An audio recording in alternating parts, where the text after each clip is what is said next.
میں آپ کو بتاؤں کہ مجھے کبھی کبھی بڑا اچھا لگتا ہے اپنا ماحول ولنگ ویز کا، کیونکہ جب بھی آؤ تو پریڈکٹبلی پرسکون ماحول ہوتا ہے، ورنہ آپ سوچ سکتے ہیں کہ جہاں نشے کے مریض ہوں وہاں رولا نہ ہو، یہ کبھی سوچ سکتے ہیں؟ تو ہمارے پیشنٹ بھی دیکھیں یہاں کتنا اچھا بیہیو کرتے ہیں۔ میں آپ کو بتاؤں کہ اتنا تیزی کے ساتھ وہ سیکھتے ہیں، عزت کرنا شروع کر دیتے ہیں کہ کسی وقت مجھے حیرت ہوتی ہے، یہ اس ماحول کا اثر بھی ہوتا ہے جو یہاں پایا جاتا ہے۔ ہم لوگ خود جب سوبرائٹی کا مظاہرہ کرتے ہیں تو خود بخود نیا آنے والا سوبر ہو جاتا ہے، کیونکہ جب کوئی باہر سے آتا ہے کسی محفل میں تو جو محفل کا رنگ ہوتا ہے وہ رنگ اس کے اوپر چڑھ جاتا ہے۔ کہ ہم نے بہت ہی خاموشی سے، بہت ہی پرائیویسی میں اپنے دلوں کو بدل لیا ہے، پیشنٹس کو نہیں کبھی بتاتے۔ عام طور پر ہم مریضوں کو کبھی بتاتے نہیں ہیں کہ ہم آپ کی بہت عزت کرتے ہیں، یا ایسی کوئی بات نہیں بتاتے، لیکن ہمارے دل میں چونکہ وہ تبدیلی آ چکی ہوئی ہے کہ ہم اپنے مریضوں کی عزت کرتے ہیں اور ان کو اونچی جگہ سمجھتے ہیں، تو جو ہی ہمارے پیشنٹس کو پتہ چلتا ہے کہ ہم ان کو اونچی جگہ رکھتے ہیں تو ان کے سارے گلے شکوے ختم ہو جاتے ہیں، کوئی تکلیف بھی ہو تو کچھ نہیں کہتے۔ یہ لیک ہے ان کا، یہ کوئی اور بندہ ان کے ساتھ نہیں کر رہا ہوتا۔ اور جب میں پیرنٹس کے ساتھ ملتا ہوں، خاص طور پر فیملی ممبرز کے ساتھ میں ملتا ہوں، تو میں ان کو کہتا ہوں کہ اپنے دل کو پرائیویٹلی،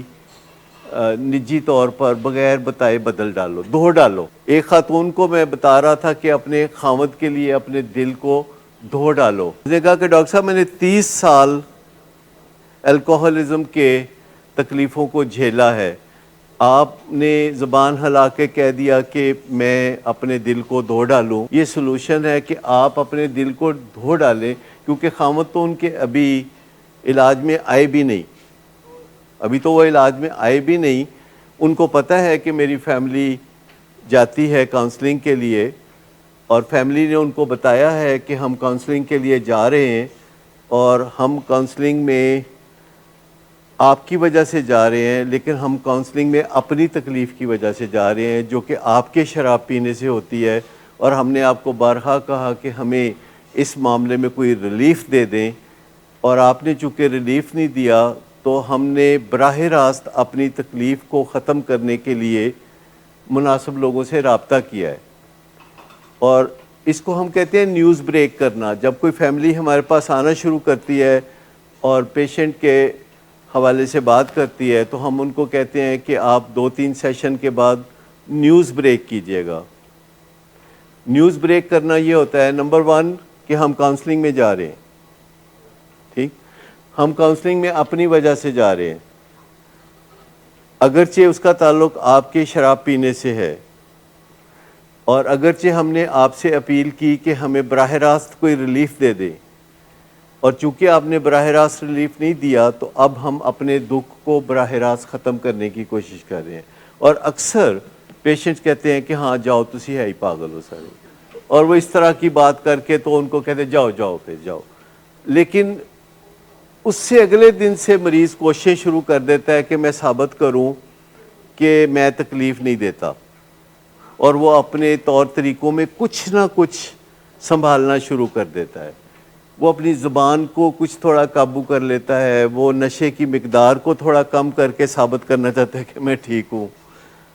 تقریباً 50% پہ کوانٹٹی وائز آ جاتے ہیں پیشنٹ، اور جب وہ 50% پہ آتے ہیں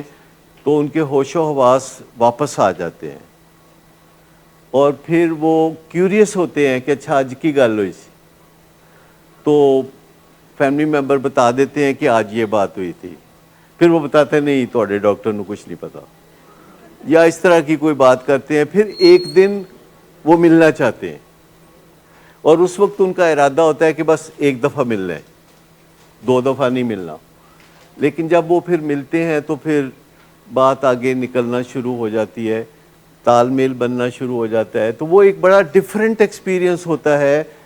اگر اس کا مقابلہ آپ انڈور پیشنٹ سے کریں تو انڈور پیشنٹس کا معاملہ بالکل مختلف ہوتا ہے۔ انڈور پیشنٹ کا دل جیتنے کے لیے اپنے دل پہ کام کرنا پڑتا ہے، آؤٹ ڈور پیشنٹ کا دل جیتنے کے لیے اتنے جتن نہیں کرنے پڑتے. اب وہ آزاد ہوتا ہے اس لیے وہ ہمیں جیلر کی نظر سے بھی نہیں دیکھتا. تو جو انڈور علاج کی مجبوریاں ہیں وہ ہمیں بڑا انتظار کرواتی ہیں. مریض کی طرف سے کوئی اچھی بات سننے کے لیے ہمارے کان ترستے رہتے ہیں لمبے عرصے تک.